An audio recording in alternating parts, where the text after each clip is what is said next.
Acompanhe agora mais um tema doutrinário do Evangelho de Jesus.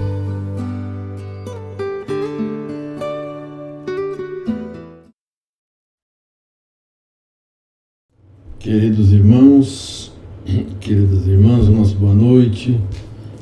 Que a paz do Mestre Jesus possa nesse instante envolver os nossos corações em vibrações de paz, em vibrações de amor, de esperança e de muito otimismo.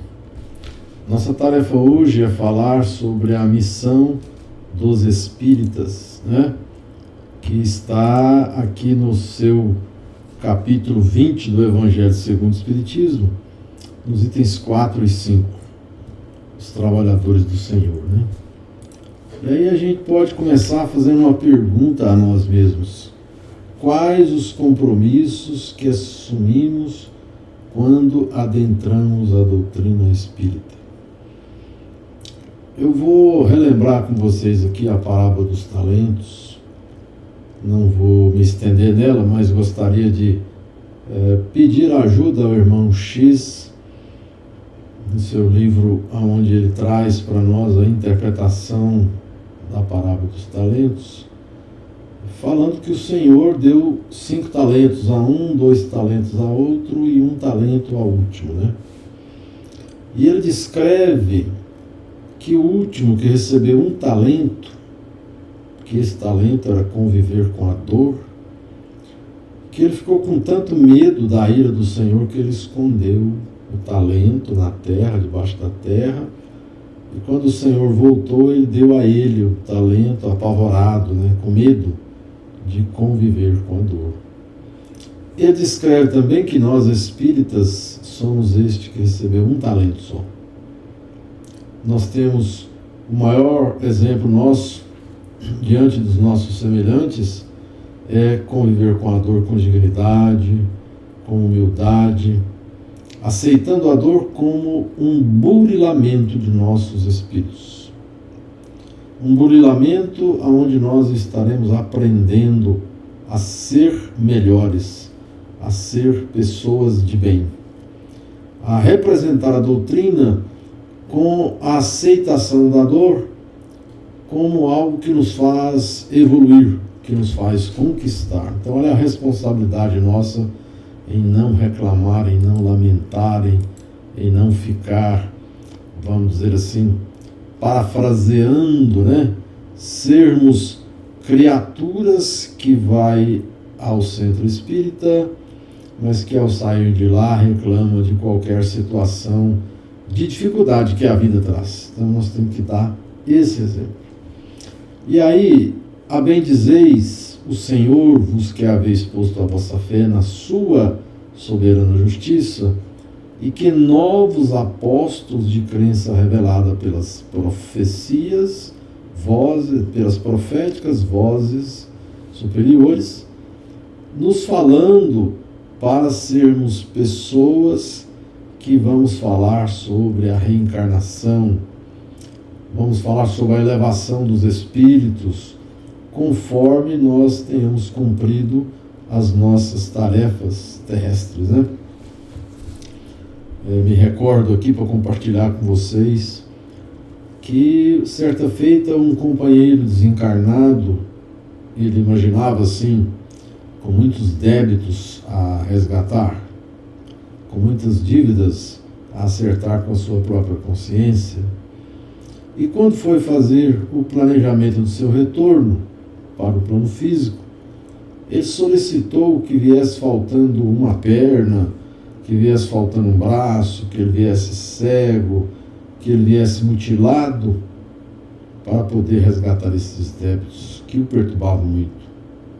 No entanto, a espiritualidade, os amigos, os engenheiros do espaço, que estavam preparando seu reencarne, falou para ele o seguinte: meu irmão, se você reencarnar como médium e ajudar as pessoas necessitadas, olha que ele não mencionou pobres e estropiados, ele mencionou as pessoas necessitadas, que te procurarem para o alívio das suas aflições, você já cumpriu o seu papel. Esse irmão, então, rindo, né? Assim, achando que era muito fácil, falou: isso é tranquilo, eu vou conseguir. Retorna ao plano físico e começa a desenvolver a sua mediunidade. Muitas pessoas o procuravam. Alguns o bendiziam, outros o elogiavam, outros tentavam até lhe dar presentes. Ele, conscientemente, rejeitava esses presentes. Mas certa feita, mais avançada a sua idade, perto dos 42, 43, ele começou a achar que ele estava trabalhando muito e que ele devia descansar aos domingos.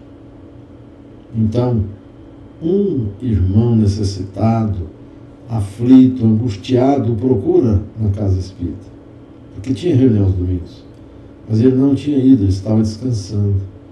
Esse irmão, então, o procura em sua residência. Ele manda dizer que não pode atender e que ele estava descansando. Ele fez isso não uma vez, mas várias vezes. Quando retorna ao plano espiritual, na expectativa de ter alcançado o objetivo, não é que ele novamente fracassou, porque não foi obstinado na sua dedicação, no seu trabalho. Então nós, quando nos dizemos espíritas, nós temos uma missão muito séria de consolar, de representar o Mestre Jesus na nossa pequenez, através do consolo, da palavra ponderada, da palavra discernida, daquela palavra que alivia, que consola, que traz esperança, que traz otimismo. Então a nossa responsabilidade é de suportar as provas na terra para que sejamos exemplos e, como exemplo, nós possamos atrair irmãos que necessitam de ajuda imediata. Então, é um momento, gente, de reflexão, aonde nós devemos sacrificar os nossos hábitos para a gente poder ter, a hora que pregar, a hora que a gente for orar, a hora que a gente for falar do Espiritismo, a gente estar abalizado, nós estarmos, vamos dizer assim, com a prova em nós mesmos da nossa retidão, do nosso compromisso pessoal. Senão, como é que eu vou falar da missão dos espíritas? Como é que eu vou divulgar a doutrina espírita se eu mesmo não dou o meu próprio testemunho? Então, essa missão de pregar o Consolador prometido, ela é uma missão de sacrifício. Porque homens e mulheres simples e ignorantes, eles terão capacidade de falar sobre a doutrina espírita, porque ela sai de dentro deles e dos corações que já trazem essa experiência de outras vidas. E dessa vida, aonde o testemunho que nós damos não é com as palavras e nem com as pregações, mas é com o nosso exemplo, com a nossa postura diante da vida, não é? Então, a mensagem vem: e depois levai a palavra divina aos grandes, né, que a desprezarão. As pessoas que têm conhecimento, muitas vezes nós vamos falar sobre o Espiritismo, sobre a vida após a morte, sobre a renúncia de hábitos desastrosos, e eles vão pedir provas. Então me prova que existe vida após a morte, me prova que o Espírito é eterno, porque eles estão confortáveis diante dos seus conhecimentos acadêmicos, diante da sua posição social, diante do seu acúmulo de riqueza. Então, para eles, é muito fácil desdenhar de uma verdade que está ali na frente deles. Por isso, na parábola dos talentos, aquele que tinha um talento só, provavelmente era aquele de maior valor, porque ele tinha que, através da dor, multiplicar esse talento da dor, trazendo o talento da esperança. Não é? Quando nós sentimos a dor, nós temos esperança de que amanhã vai ser curado. amanhã nós estaremos melhores. Então, é uma tarefa aparentemente fácil, mas que exige muito de nós. E aí, nós vamos perguntar assim, o que a gente faz de especial? Né? O que a gente faz diferente dos outros para nos colocar como espíritas cristãos? Aí vem o Emmanuel, né, na Vinha de Luz, e fala o seguinte, ó, nós, iniciados na luz da revelação nova, os espiritistas cristãos possuem patrimônios de entendimento muito acima da compreensão normal dos homens encarnados. Então, olha a nossa responsabilidade.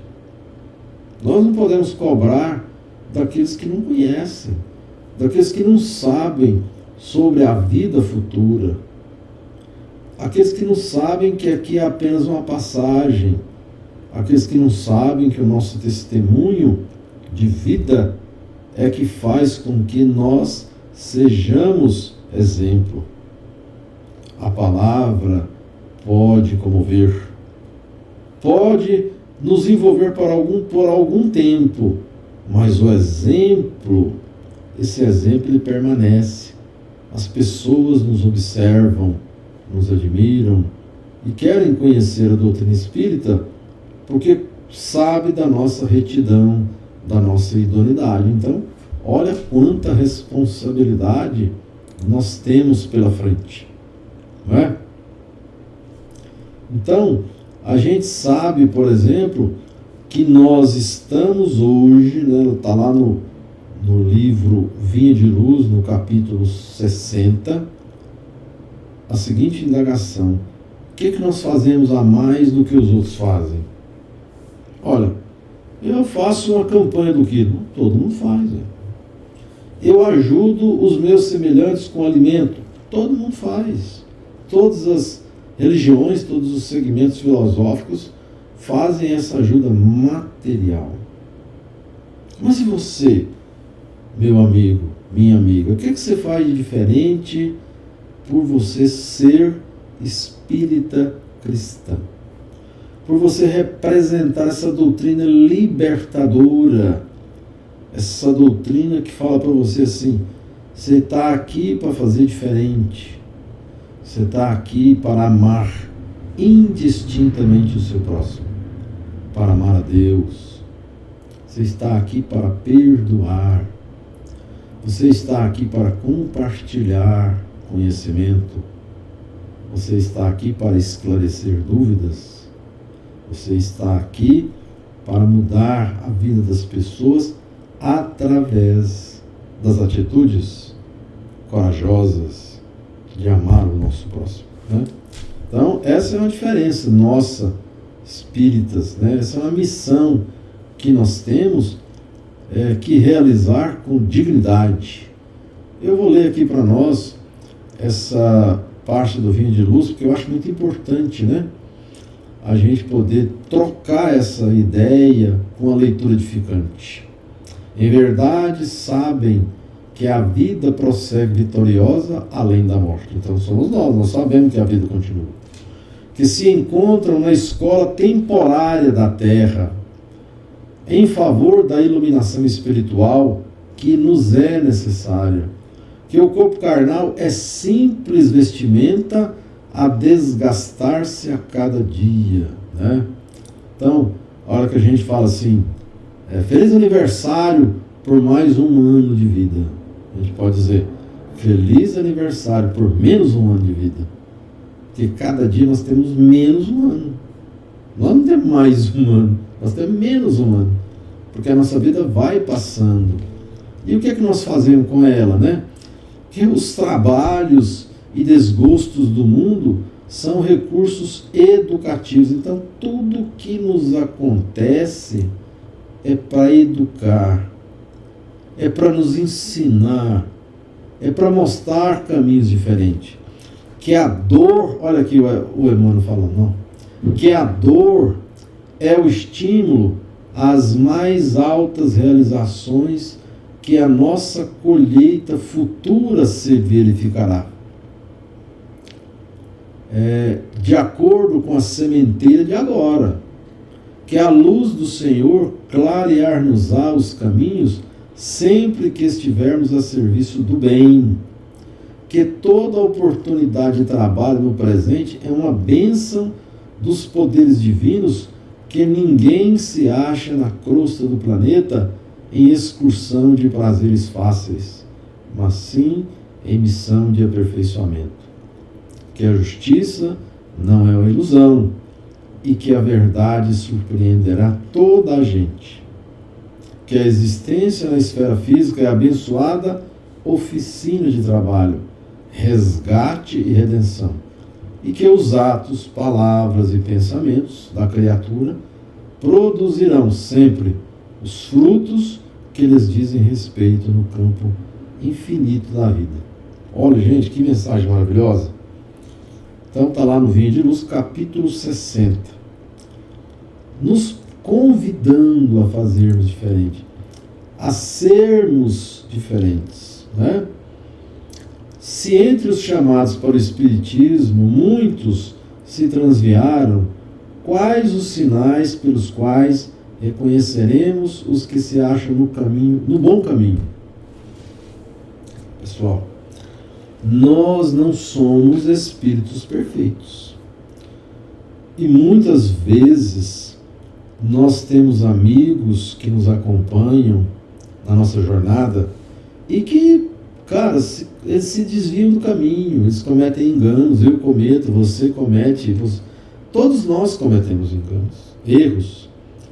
Mas se tem uma coisa que a gente vai encontrar naquela pessoa que está buscando um aperfeiçoamento espiritual, essa coisa, sem dúvida, é o esforço que essa pessoa faz para melhorar.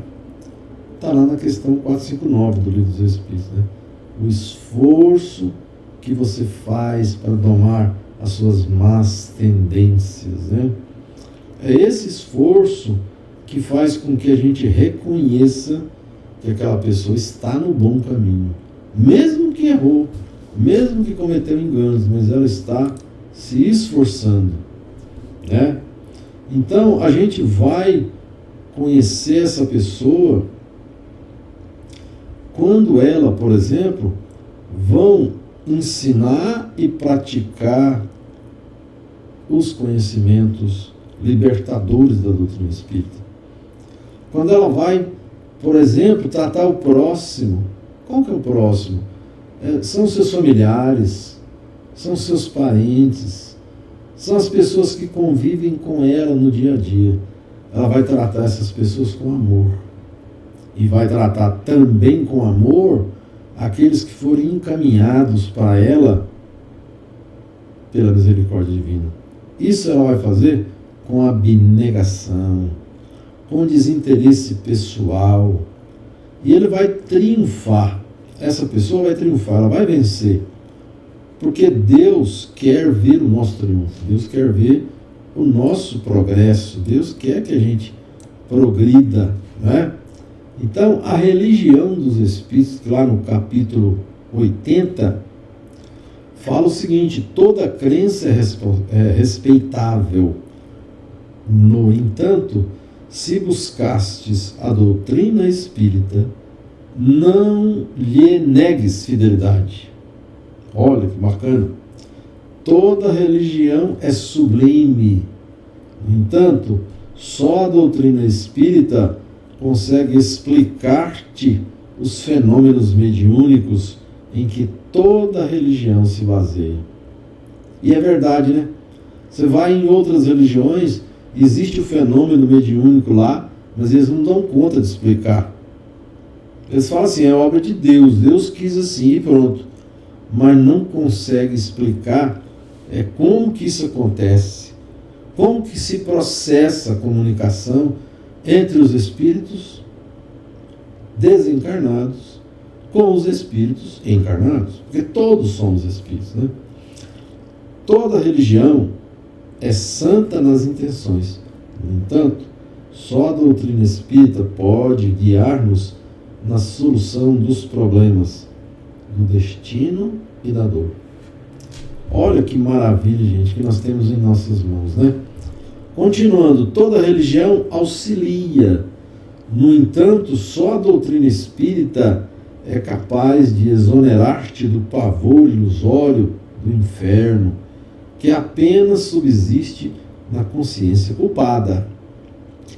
Toda religião é conforto na morte. No entanto, só a doutrina espírita é suscetível de descerrar a continuidade da vida além do sepulcro. Toda religião apregou o bem como preço do paraíso aos seus profitentes. No entanto, só a doutrina espírita estabelece a caridade incondicional como simples dever. Vamos continuar. Toda religião exorciza os espíritos infelizes. No entanto, só a doutrina espírita se dispõe a abraçá-los como a doentes, neles reconhecendo as próprias criaturas humanas desencarnadas em outras faixas de evolução. Toda religião educa sempre.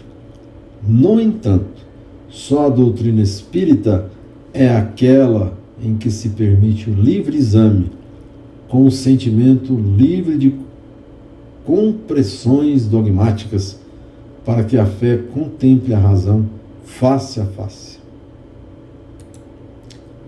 Dignifica assim a doutrina espírita, que te consola e liberta, vigiando-lhe a pureza e a simplicidade. Espírita, deve ser o seu caráter, ainda mesmo te sintas em reajuste depois da queda. Espírita, deve ser a tua conduta, ainda mesmo que estejas em duras experiências. Espírita, deve ser o nome de teu nome, ainda mesmo que respires em aflitivos combates contigo mesmo. Doutrina espírita quer dizer doutrina do Cristo.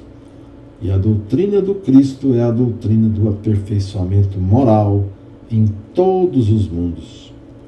Guarda, pois, na existência, como sendo a tua responsabilidade mais alta, porque dia virá em que serás naturalmente convidado a prestar-lhes conta. Então, pessoal, meus amigos queridos, olha que momento especial que nós estamos tendo para avaliar a missão dos espíritas. E nós temos que entender que somos espíritos em construção. Nós estamos construindo aos poucos a nossa evolução como um todo. Vamos errar, vamos cair, vamos tropeçar. Mas com Jesus, todo peso fica mais leve. Com Jesus, todas as dificuldades são suportáveis. Com Jesus, conseguimos vencer os mais altos obstáculos. Nós agradecemos a vocês mais uma vez a oportunidade deste diálogo maravilhoso de reflexão. E é na reflexão que nós nos identificamos. Amar o próximo como nós mesmos. Amar a Deus sobre todas as coisas. Suportar a dor com alegria e dignidade, servindo de exemplo para todos aqueles que estão à nossa volta. Muito obrigado pelo tempo de vocês. Muito obrigado pelas vibrações de vocês. Que Jesus possa iluminar os nossos caminhos. Que nossas pegadas tenham também luz por onde andarmos. Um beijo no coração e que a paz do Mestre Jesus esteja conosco, hoje, agora e sempre. Que assim seja.